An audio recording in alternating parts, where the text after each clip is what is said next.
I'm Mike, former Hells Angel in Fresno, and I'm chatting with Staxx.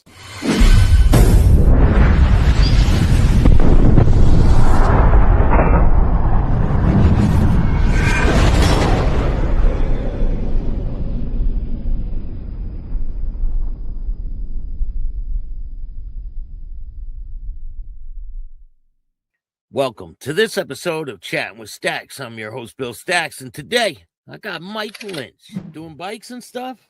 Yeah, just, when I moved up here, I brought 3 or 4 bikes with me, and I'm just pulling them out one at a time and finish each one up, because I bought all these when I was in California for income. And, I can't ride 4 bikes. And so I thought, build them, paint them, get them all done up, break them all in, and then, sell them and move on to the next project. How much do you sell them for? Well, it depends, but whatever fair market, because everything I do, motor work, detail work, automatic paint job, pinstriping. So everything that I do, what I'm trying to do, just make it turnkey ready. Bang. If you like it, it's got everything. It runs good, looks good. I'm one of those guys with the new tires, new brakes. I can't sell a bike and then have somebody, go down the street. Oh, look at him. I can't do that. Yeah. So I try to take my time, obviously, and do it right. And that way, because this is all new, or I'm new up here, so that people need to know that if I sell a bike, it's well worth the money that they're paying. And that's pretty messed up that they try to put that bike thief label on you. Well, the reason that I had to, because I had no way to defend myself in my case because of the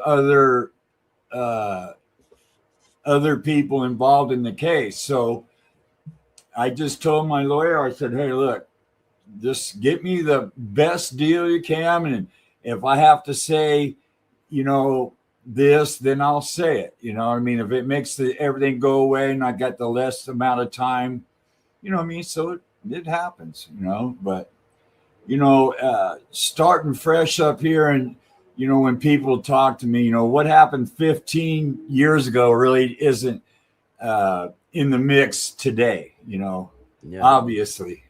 You have a whole new life, right? Well, I think so. I took a big chance on just saying, screw it, lock, stock, and barrel, and just leaving. And then when I came up here, I flew up here for a week, and this house that I'm in now had 2 nice little workshops on it, nice, clean, remodeled 2-bedroom. You know what I mean? It was right up my alley, so I just went for it.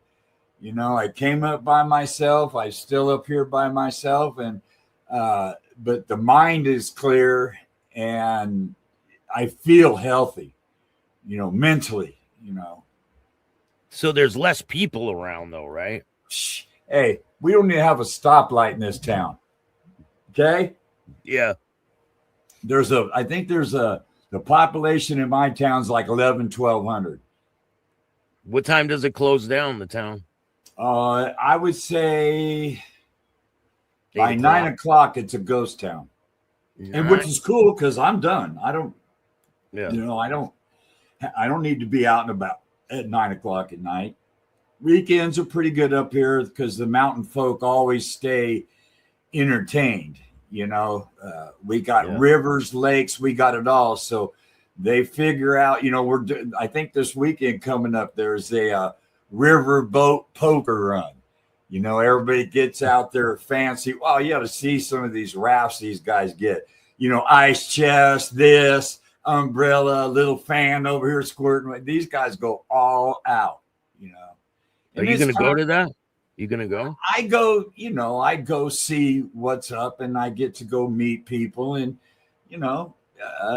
it's part of the lifestyle up here. So I can't just troll them for money. I got to get out here and get in the mix a little bit. How about the winters? Is it really bad up there? I haven't seen one yet, but I've heard that we're due. But the 2 winters that I've been up here, yeah, there's snow. Yeah, you don't get to work. Maybe 3 months, you're dead in the water because you got snow, you got wind, and like I said, with the temperatures being sometimes high of the day is 30 and the low is minus whatever. But with me, I have so much metal in my body from all the surgeries and all that. If I go outside, I'm out there half hour, everything in my body is frozen. So I got all these steel parts and these rods and these artificial, you know what I mean? And they all start hurting. So, but I plumbed a heater into the back shop. So hopefully this year I can turn on the heater, go get some work done, even though it's miserable outside, and, just make progress, make some progress and keep busy. Well, last year you didn't get no work done? Well, I mean, I was not expecting it, and I wasn't really ready for it. I thought, well, once it goes into snow mode or cold mode, you're just like where you live, digging out shit fucking 8 feet up to the door. It's not fun. I remember you were trying to dig out your window. Remember? Yeah, the whole fucking garbage can was covered with snow. And that's what I said. I said, I got nothing to complain about. Mine's only a couple feet deep. I'm cool. Man, it was bad. One of them was really bad. Yeah. But anyway, that's part of what you sacrifice to get peace of mind, get your mind right. And this is the atmosphere to do it in. I'm glad I made this move. I know, just having a clear head, and then, I'm still in contact with everybody that I can, and like this show, and, a bunch of us have gotten together because of this show, and now we're talking on a regular basis, and, it's kind of nice to kind of feel that we're talking and doing what we're doing without the drama. Yeah, you leave the drama. Well, the under the gun and always on the run, and just, bang, bang, bang, bang, bang, all of us. Anybody that you have on here, you can believe they was all busy. East Coast, West Coast, it's everybody thinks it's the Hollywood lifestyle. I go, well, about 15% of it is. The rest of it, your ass is doing something for somebody somewhere. There's always issues and fires that get started, and we got to put them out. Do you think it's a lot more rules versus when you were in the club versus now, right? It was well, when I started, the discipline and the shit that's going on right now would have never happened. I mean, some of the incidents I hear on the internet and through the grapevine or whatever, they never would have happened. Some of the personnel that are speaking up nowadays would have never made it in anywhere in California. They were just very disciplined, very much by the rules. And when there is a rule and you break it, there is consequences. Where nowadays people do anything they want, tell on people, talk to police. I mean, that was something that you never had to worry about when I first started. Like they break the rules and they walk away without a scratch on them. Nowadays you can, basically you walk away and there's really no repercussions to the actions or the problem that you started with your other guys. Because what you do, believe it or not, it affects every guy in that charter.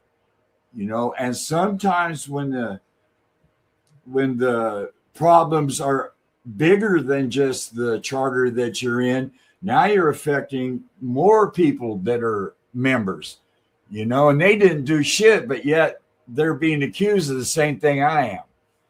You know what I mean? And vice versa with me. When somebody does this over here, believe it, it'll trickle down to us sooner or later. And, the powers that be will start digging, and start pushing. It's nice when it's quiet, but it don't stay quiet very long. We get along with people for about 6 months and then it's all out fucking, you know what I mean? We got 5 clubs that we're at it with and we can't go, everywhere we go, it's just a constant issue that we have to deal with. Tell me about when you first started, when you first got introduced to any of these clubs and what your first experience was like being a hang around. And yeah, see, we basically formed a club that at the end of the rainbow, that was our goal. We want to show that we can operate as a club. We have our way and our connections and our support base in our town. Without that, you're basically nothing. It's just you and the law enforcement or whoever, But once you get in there and you start doing things for the public and you're given, not just taken, that's how you win over. And then the powers that be see that stuff or they hear it. And then when they hear, that's how it with me. I guess a few guys came down, they said, hey, and I took them around to a couple of the places and showed them what we had going on, our clubhouse or this and that.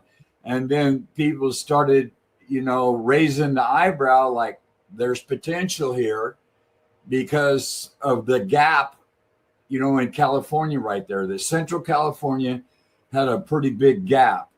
And so I think that when we were approached, they wanted to close up that gap with people they could trust, and represent, the biggest club in the world.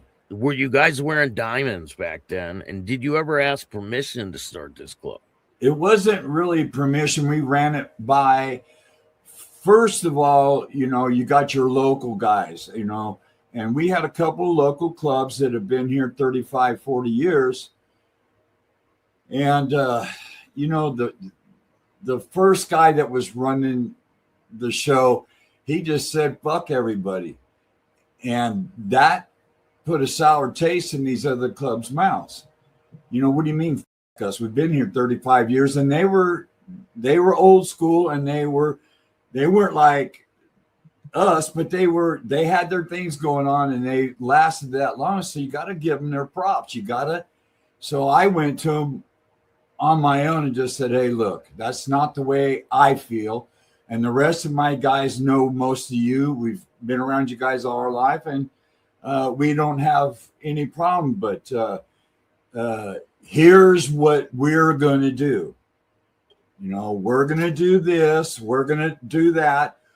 Here's the patch that we're going to wear while we're getting this thing together. And,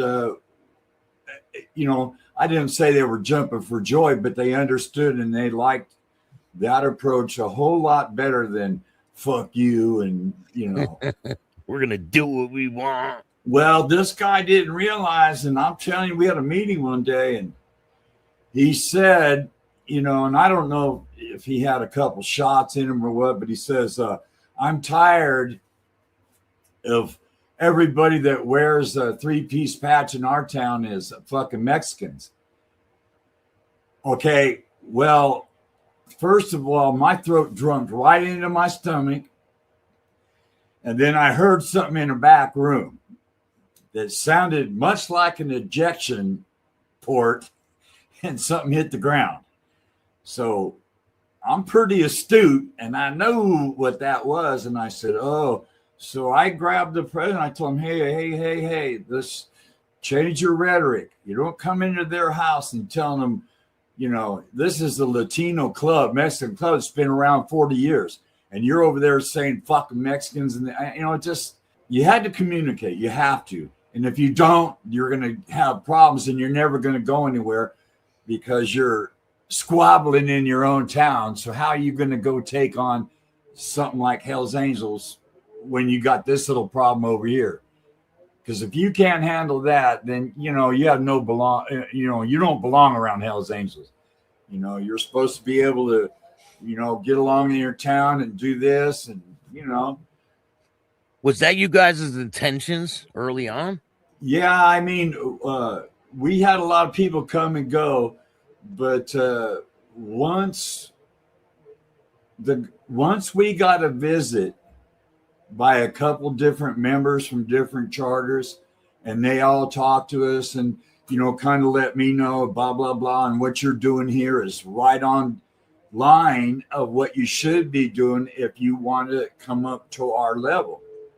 And I asked the guys, what do you think? And I probably lost 25% of the membership because, first of all, didn't have a bike to keep up with the constant going places, and then you were the discipline and the time, time away from home, time away from work. When you start this up, next thing you know, you're on the payroll. So, you're gone constantly. So your family life, your business life, your private life just kind of goes out the window, and you start getting an education on this new life that you want. Yeah, but so a lot of people have this false perception on you join this club and you're making all this money, right? Well,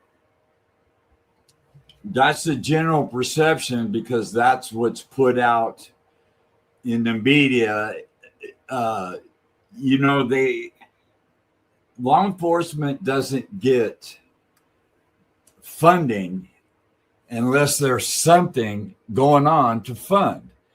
Well, just these guys riding motorcycles and raising hell isn't quite good enough to get $1 million budget. So you got to throw in a little of that juice in there. They had, narcotics. So if they got you with a quarter ounce of weed, well, they went by the gram. So that was $18,000 worth of weed in your pocket. You know what I mean? Yeah. And so people have that perception that, man, all these guys do is swim in money. Let me tell you, some guys were very fortunate and they did the right thing. And, they invested, they did this, they thought about the future and they took advantage of it and they were very good at it. And then a lot of us, it's party time and, we don't think about that shit till like right now, like we're old and oh man, I wish I would have saved some of that dough and put it away, or but like I said, buy these rental houses or invest in something. So I did the bikes, but then I got sick and I had all these injuries and all that crap. So then there went my because without being able to work, you're not building no bikes, And it costs a lot of money to be a part of the Hells Angels, don't it? It takes a steady stream, and you have to budget. You have to realize, and you got to be disciplined enough because, first of all, you got to get a bike that can do anything, anywhere, anytime. Okay, now you got to maintain that. You don't get handed a pamphlet and say, okay, here you go. Now I want you to follow 1 through 5. And when you're done with that, call me up and then we'll go 6 through 10. That's not how it works. Oh, you want to do this? Okay, see ya.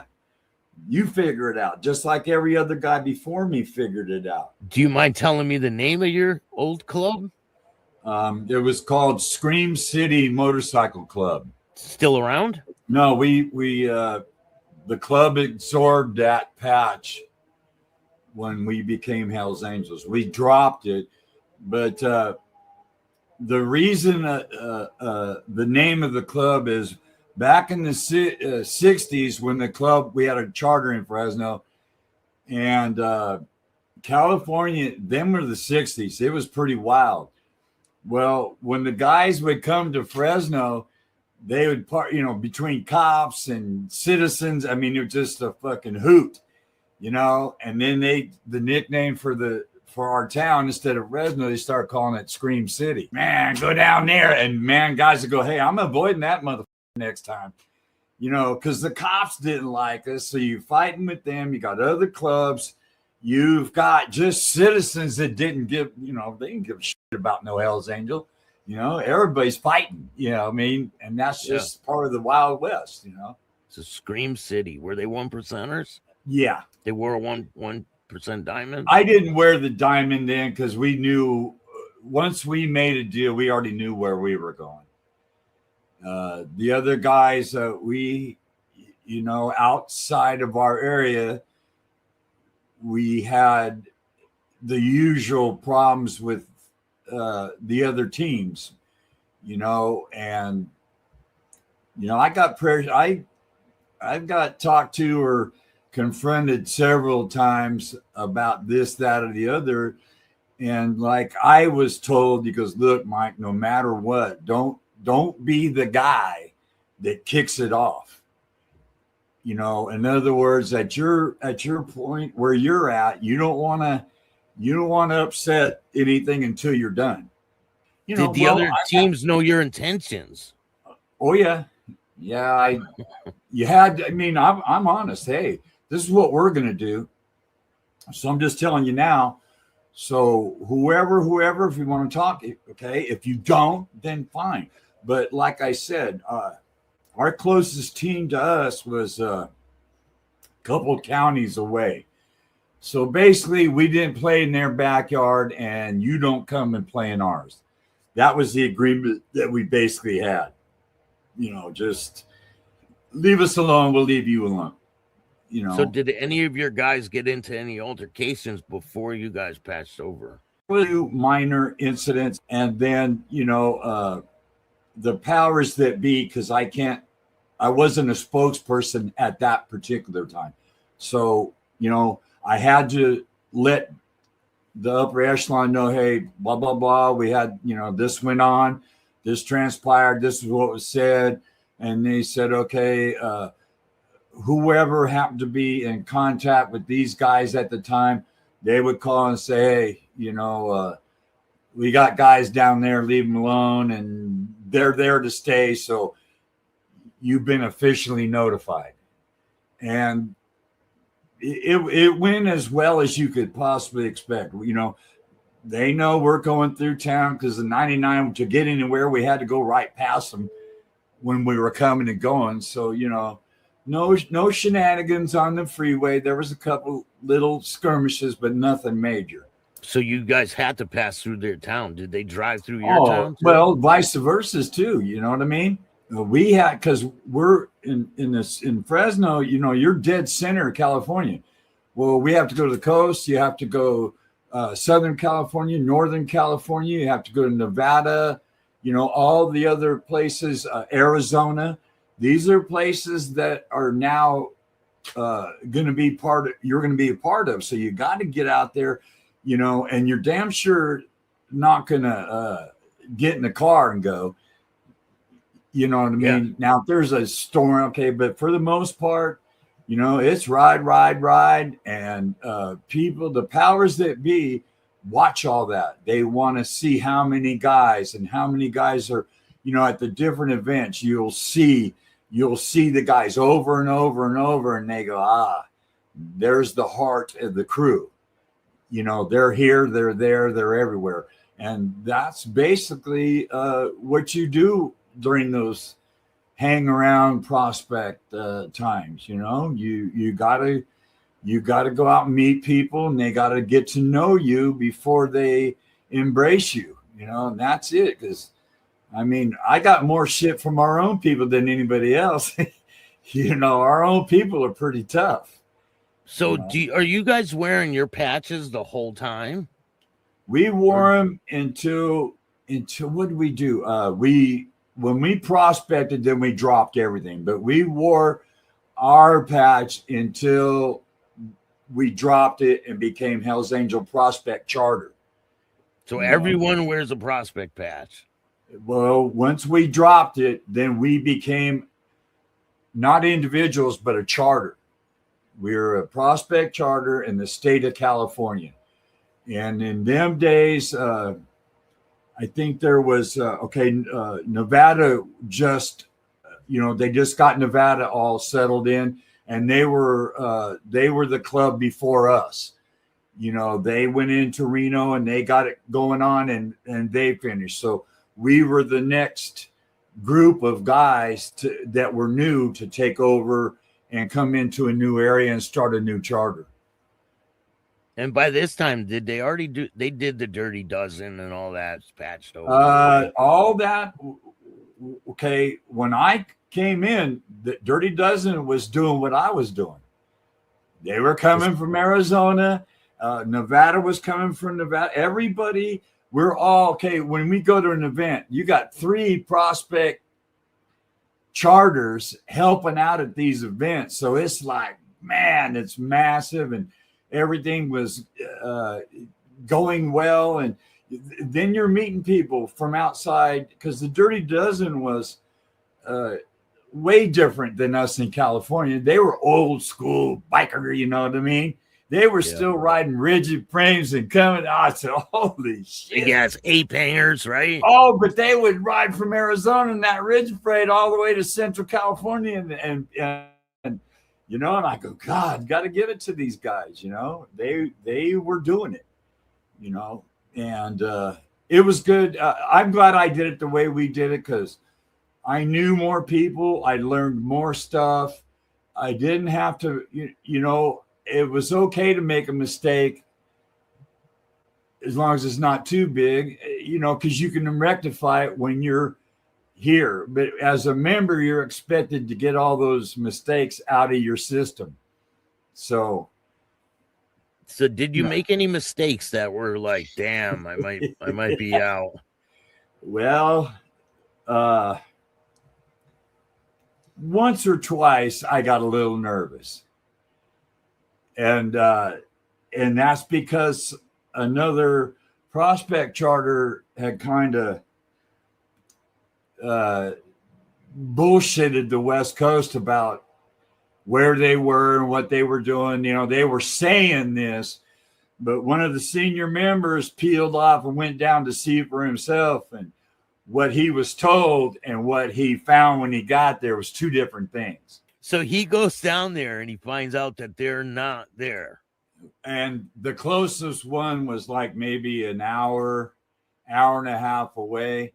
In other words, the area that they claimed that they were living and where they were conducting business as a club and this and that wasn't exactly the truth. When we did our monthly meeting, when it was their turn to let everybody know what's up, well, anyway, what happened, man? You got to tell me, man. Well, let's put it this way.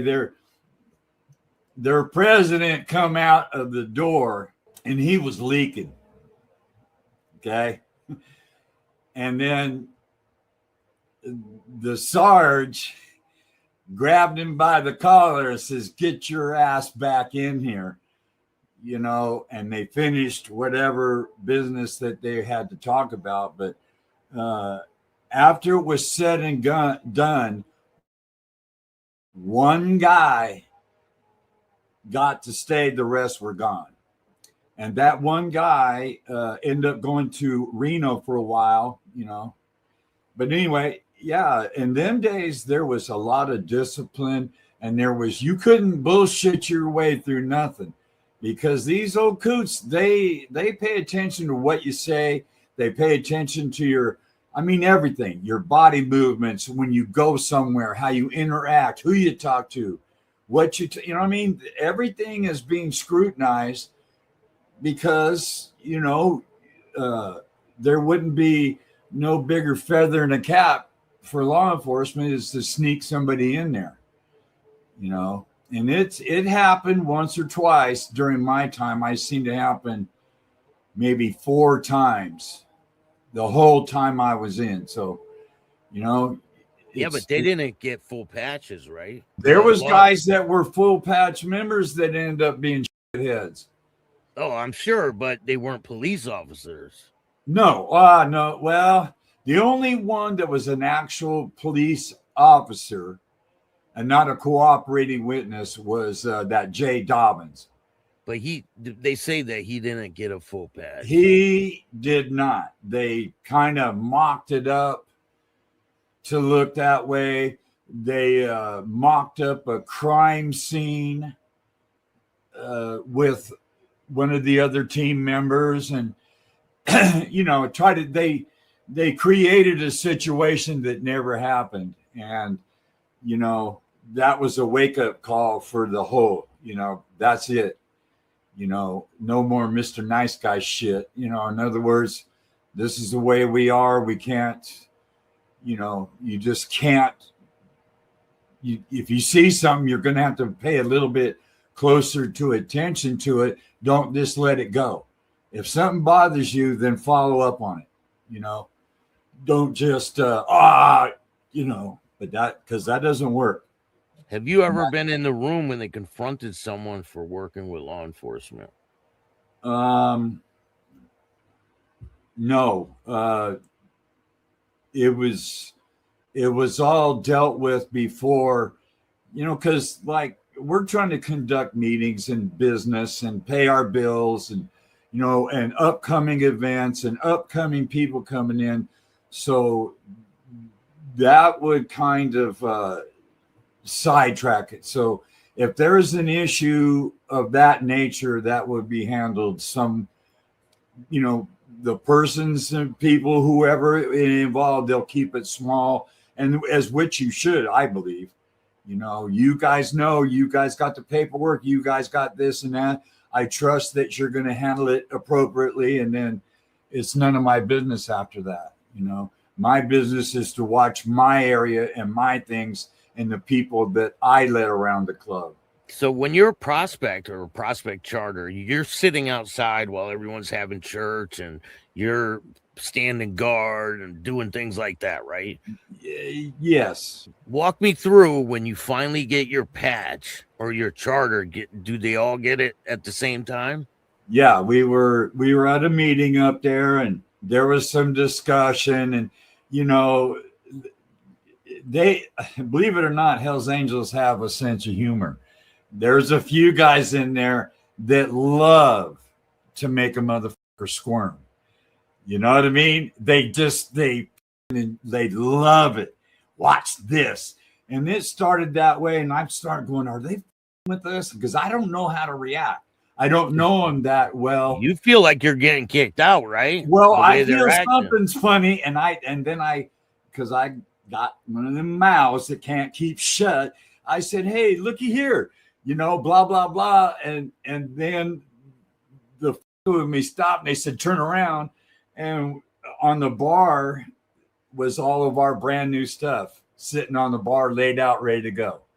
So they with us for about 10 minutes and got us a little twisted. And then after that, then it was welcome to the family. And here we go, And for me, or for us, 5 years and 11 months was a long time.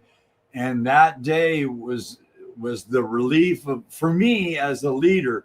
It was like, oh God, in other words, it was worth all the shit we went through, all the headaches, stress. I wish I would have handled my personal life better, but okay, well, I learned later on, but anyway, yeah, it was the day to remember. What year was that? 2000, a millennial baby. So 2000, you get your 11/11/2000. What's it like to now finally you can sit in these meetings that you used to stand guard and never get to sit down in these meetings? Does it feel good when you're walking in, like, now I get to sit down with these guys? Well, it just because I never had really much as a prospect interaction. They were there for business. It was money, it was things that had to be discussed or whatever's going on.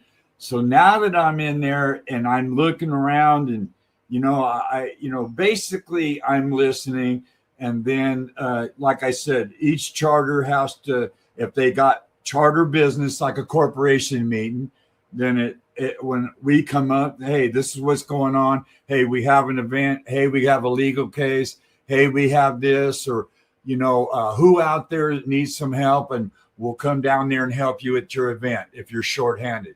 Whatever it took to get in there and be us as a whole is what we did. And for the first year, because they don't let nobody in. I had to go in because I was a president in my charter, but the rest of the guys, I think, had to wait a year before they actually came in. You know what I mean? Because there was no reason to have that many people in there. There was only one guy that has the information, and that's all we want in here. That was you. And that was me. How long do these meetings last back then? I mean, it depends. Certain subject matters, because the guy, sometimes we beat the hell out of a subject, 2-3 hours when it should have been 2 or 3 minutes. But then it comes up, and there are certain people that want clarity. There's a lot of guys that have been there for a while. They don't want to leave there not knowing.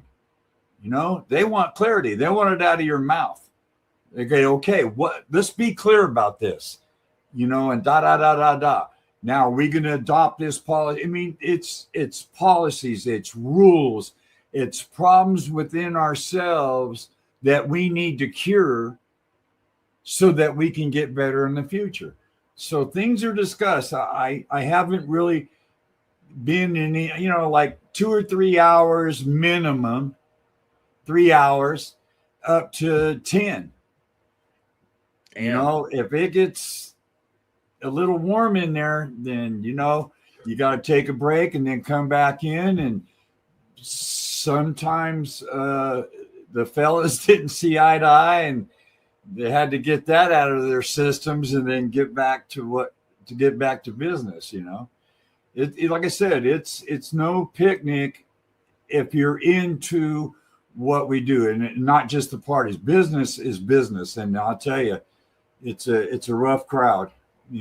They very serious about what they do, and I found that out, and I became that after a while. I just like no nonsense. I wasn't chitty chatty, I was just like no time for fucking around, basically. Well, I just became what I became. It's just like now I'm a monster, and everything I do has got to be perfect, and everything which that's me, because I have to answer to somebody. So I thought that putting the best foot forward and being disciplined and doing everything that we could possibly do, now even as members, I lost a couple guys they just couldn't keep up with it. This I can't do every weekend. I can't do that. Well, hey, then I learned that we split the guys up. We would go south or north or to the coast or whatever, but I'd send 2 or 3 guys here, 2 or 3 of us would go here, and 2. So that way, no matter what you were doing that day, there was a Fresno member there and a prospect or whatever. Represent, and that's what you're there to do. How long into you getting your patch do they tell you that they want you to be the secretary, or not the treasurer? My bad, not the secretary, no. the treasurer. That's the other channel. Come on. No, it was what had happened is Fresno caught a legal case over another club, and the whole thing should have never happened, but it did. They over another club? Well, there was another club got in some problems, and a couple of my guys were there, and things got out of hand. So then we caught a gang enhancement case early on. So when this is going on, we got legal problems. Well, anyway, because it was a club problem, we had to ask for financial help to get all these attorneys and pay for what it was going to take to defend ourselves, right? So I wrote up a motion. Presented it to the club. They said, okay. They gave me the money. And then what I did was I kept track of every penny. This went to this went to this, paperwork, the copies of this, private investigators, you've got all these things are involved in a legal case, and you're not out there paying somebody to do this. You're doing the footwork and all that by yourself because number one, you should, because it educates you. Number two is it saves money, getting involved in your own defense, Yeah, well, then when having I some did lawyer do it all, right? Well, Lawyer. So anyway, when we got done, I every month gave a statement and we paid the money back. And well, then one day, the treasurer says, hey, I'm gone. I'm done. Can't handle it no more. So then this position's open. And like I said, that's when a couple senior members approached me and said, hey, if we had something for you to do, would you do it? And I said, well, if it's club related, yeah. And then I asked them what, and they said, no, you're fucking, you know what I mean? You're new. You don't have no right to ask a senior member shit. Well, then we went to our monthly meeting and all of a sudden it came up and I went, oh no. And he says, we want that guy. And then another guy from Reno who was he still is top dog in Reno to this day. Very smart, very financially savvy. But they voted and I became the treasurer, and the job is such that every year when the vote came up, blah, blah, blah, everybody just kind of hid out. I swear to God, everybody had to go to the bathroom at the same time. We need, does anybody want to do the treasurer? We got somebody else up. Next thing you know, I look around, there's nobody there. Because they don't want to do it, right? No, they don't want it. Who wants to handle the money with this group? Yeah. I mean, come on. I mean, and I did it and I did the best I could. And, towards the end there, everything was, too much stress. I was falling apart. I just, I wasn't getting help and our workload ended up being more and more and more. And, then the club was changing, as Pee Wee said, we noticed things after we'd been there 7-8 months or years that things started changing. It wasn't like that no more. And then me chasing down money and chasing down certain individuals that, like, hey man, we all know what day we got to pay. We know what's coming up. We're notified months in advance. On this day, this much is due to either a run site or to a lawyer or to whatever the business was. So when you came to that meeting, you came prepared. Okay, well, what happens if 100% of the guys don't do their fair deal? And let's say I got 2 or 3 that are outstanding. Well, that's a lot of money that I'm supposed to pay somebody and I can't pay them the full amount because somebody was short. Or, oh, hey, I'll catch you next. No, there ain't no catching me next time. And was it the same people all the time? Was it the same people all the time? There was a couple that you could count on. They would, but there was a lot of brothers in there. If they, and it's, they're not lying. Make, oh man, I forgot this. Right? He goes, I'll tell you what. As soon as I get home, I'll blah blah blah and blah. And depending on who it was, I said no problem. So let's say this is Saturday. On Monday morning, I got the funds in the bank. They kept their word. Now, naturally, like with anybody, there's going to be 1 or 2 that are going to be a pain in the ass. And, and just for me, after 10 years, 9 years of doing it, it just started wearing on me. I was tired of being stressed out. I was tired of worrying about money. I was tired of answering for people, like I'm not the policeman. I'm a pencil pusher, guys. I keep track of shit and I make sure people get paid, people get done, and our financial business is on track every fucking day. Have you seen people get kicked out of the Hells Angels for not paying their dues? As individuals, an individual in a charter that doesn't, he keeps being, and that next, he's down this ridiculous amount, which I feel like, fuck. I mean, if 2 months is all I'm going to give you, and there was guys that would milk it. Cause like I said, like with every organization, there's going to be somebody that tests those boundaries. And if there's no repercussion, then they keep doing it. Well, I passed some motions that if you didn't do this as a charter, you got fined. And then on this second time, if you did it, then I wrote another motion is you owe double, right?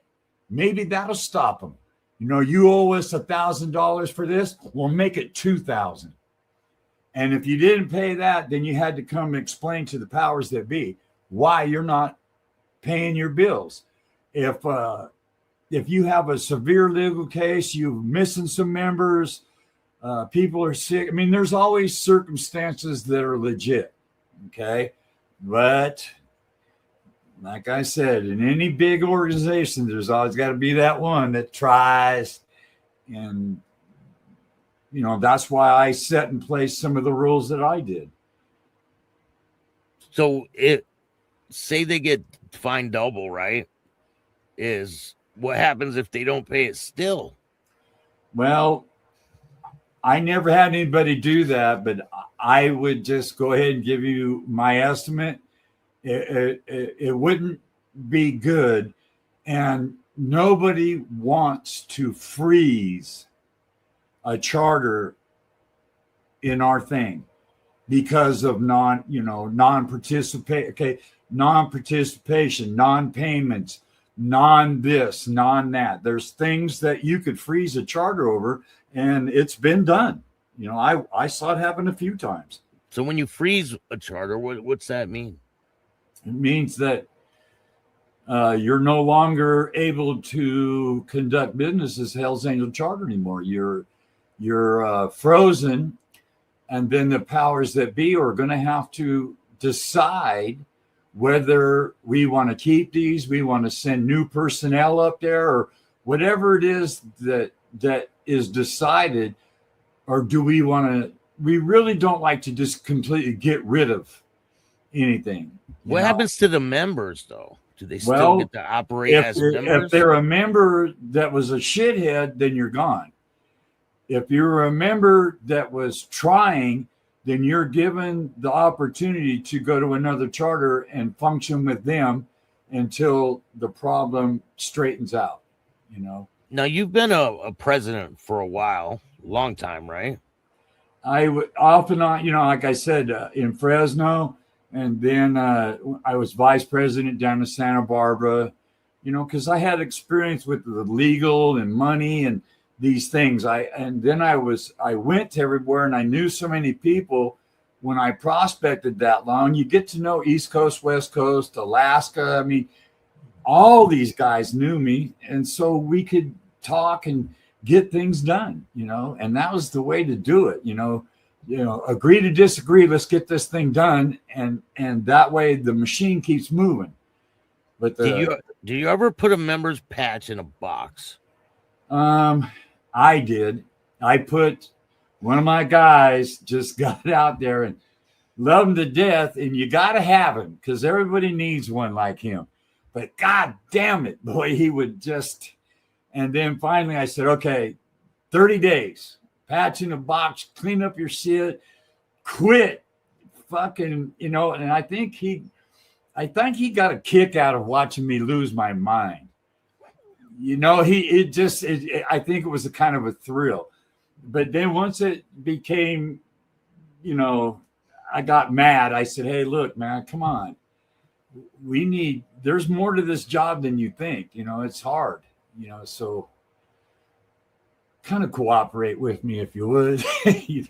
But yeah, I did it once with one guy in my charter, and after that, if they weren't going to make the grade, I just get rid of, just that's it. This isn't for you.